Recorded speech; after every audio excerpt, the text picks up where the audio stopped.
Our next story takes us behind the scenes with two food trucks, Munchie Machine and Jersey Grub. We ride along with these mobile entrepreneurs for a day as they cook their way through the streets of Southern California. Evelyn! Evelyn? Brad! Jonathan!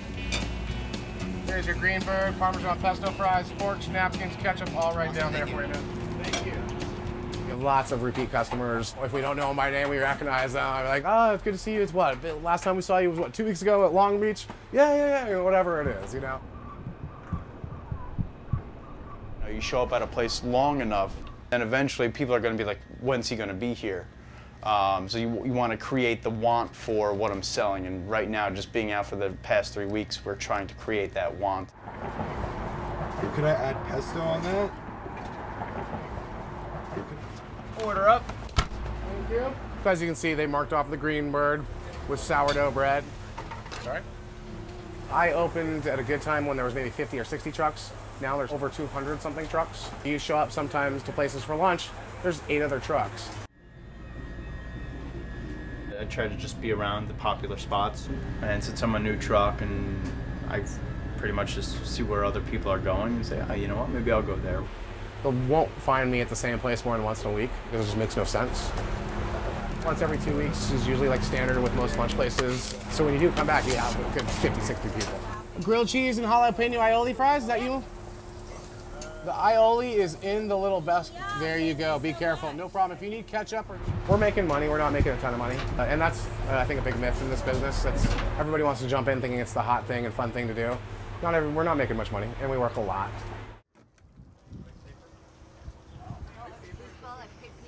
Well, yeah, French Indonesians.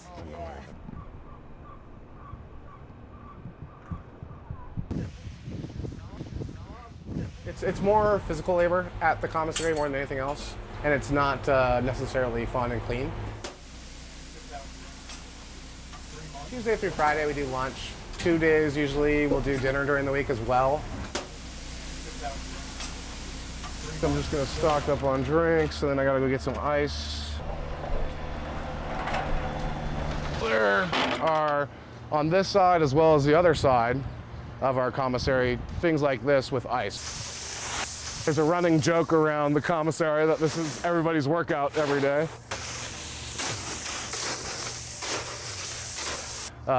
It's all the prep work and the cleaning and stuff like that. That's a pain in the butt. And I'm just gonna top off these drinks. I like the truck idea. I was gung-ho on it. I was kind of bored with my job. I called my best friend and it was like, hey man, I'm quitting my job. He's like, why? What happened? And I'm like, we're starting a food truck. He's like, we are? I'm like, just come over after work. When he walked in, he just looks at me and laughs, and he's like, the Munchie Machine. And we just like kind of just, we basically like said it at the same time. It just came right to us, and I don't know, it just went from there. Hey, Rodney, how are you? Do you want me to email you, or do you want to take it over the phone? Are you busy right now? I'm driving right now. If you just want to answer on that email, just send it to me. I'll take care of it. Okay. Yeah, it's pretty much all the same stuff, so. It's like our 3rd week on the road. I made enough money to cover my food costs, but I haven't made any money. So it's stressful. Can I throw it in here, or it's just, you got it? Thank you. Since I don't sleep at night, and I've been living with my girlfriend, she's been getting quite upset. She funded my passion. I've always had a love for food. She had the money. I had some money. She had more. And so she not financed it, she paid for the truck, and I do the rest of it. A lot of trucks need to prepare weeks, days, hours before. I have zero prep. My lettuce, I buy, it's already shredded up in a bag, ready to go. I mean, that's it. My prep is defrosting and filling up bottles.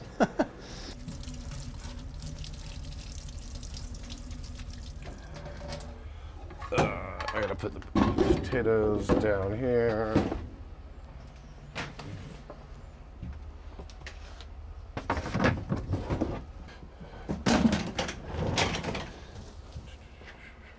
And then while we're driving, I put the potato boxes there as brakes, because the lugs have wheels but don't have brakes on the wheels. So therefore, they go flying around if you do not put things there to block them.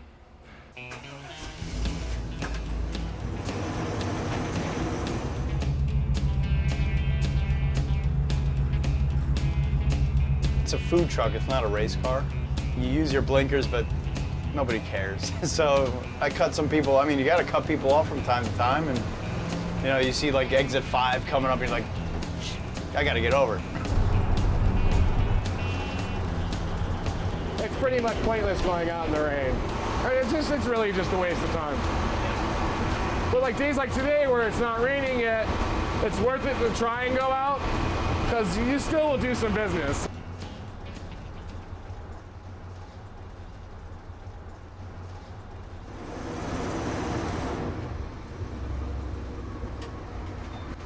Alrighty, and I can already see no parking at where I'd like to park.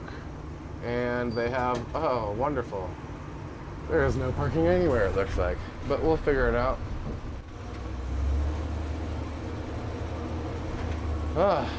And now the issue is, how am I going to be able to open my doors? Okay. So what I'm going to do, I'm going to open one door so it can go over that and then back up. So I can open this door without hitting this thing.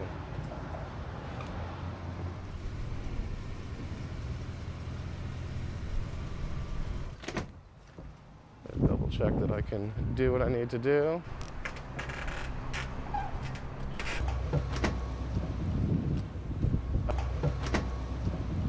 It's pretty cold out there. I'm assuming it's going to start raining soon. So right now I'm guessing we'll do like 30 people probably at most, which is to me not really worth going out for, but whatever, you can't predict everything every time, so it happens. There you go. Thank you very much. Have a good one. Let people know we're out here before it rains if you wouldn't mind. Yeah, I will. Because we haven't been here in a while. I checked the radar before I came out here. It looks like it's hitting Long Beach now. Oh, cool. So we got about 45 minutes maybe?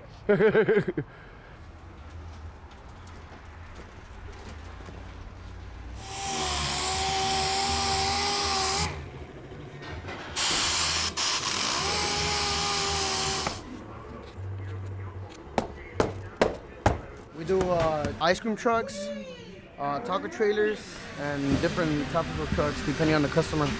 For this one, we just cut to the measurements that we need. If it needs more size, more room, they add an extra extension, which is this, that's the frame. And then you just build in from there. The one with the extension like that adds on about an extra $10,000 to your bottom line. Definitely worth it for the space. I mean, you can end up, it's a difference between an oven and not having an oven. Most of these trucks sell for $70,000, but you know, if you're buying some of these other ones, they're upwards of $100 grand. But if you have an established one, you don't. If I can just come in and buy it like off of a used car lot kind of thing, I mean, it's worth more than even what we're paying for them at $70,000.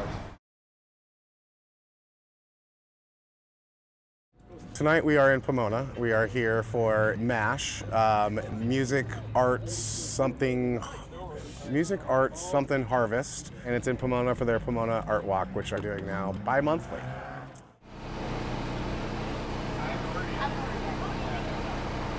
Hopefully we get a good drunken crowd that wants some nice greasy food.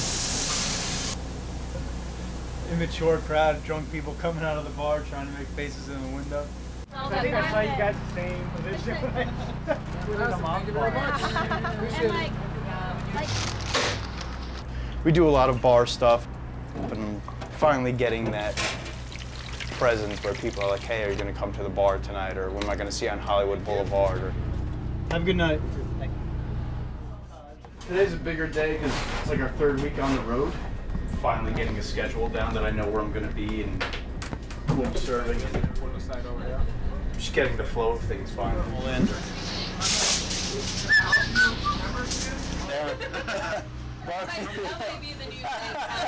Thank you. Exactly. We're ready for the Munchie machine. Yeah. Exactly. We'll be ready and ready to go. A year ago, you forget Pomona, forget Chino, Orange County. Now, all of us are more than willing to come out here.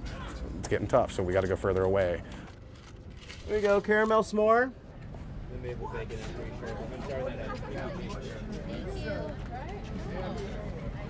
Work is my life. I mean, I'm single. I'm 35 years old. This is my wife, my lover, my baby, my girlfriend. You know, I mean, it will be until I guess I've decided I'm happy with where I'm at.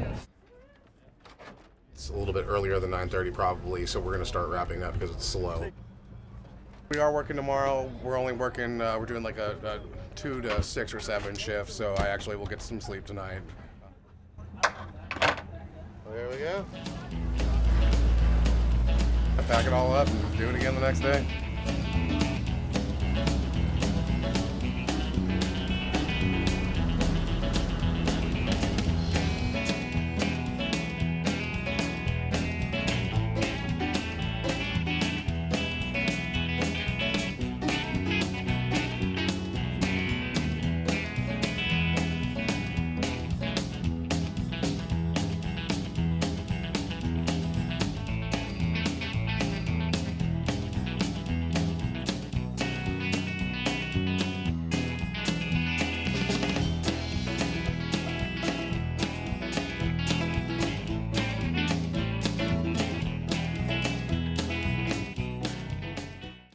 That's all for this edition of Impact.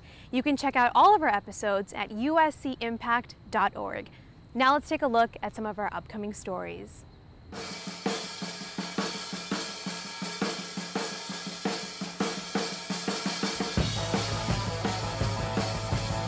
I think being a girl, definitely I had to work harder to get where I was. It's not really respected to be a girl in a male-dominant industry. So to be good and to win championships really brought that respect, but I did have to work hard for it. Actually coconut milk, but they're not going to know that until they dig in, because they're going to have part of that mango that's going to spill all over it, and it's going to look like an egg all the way up to that point, but the minute they bite it, they're going to question, what the hell is that?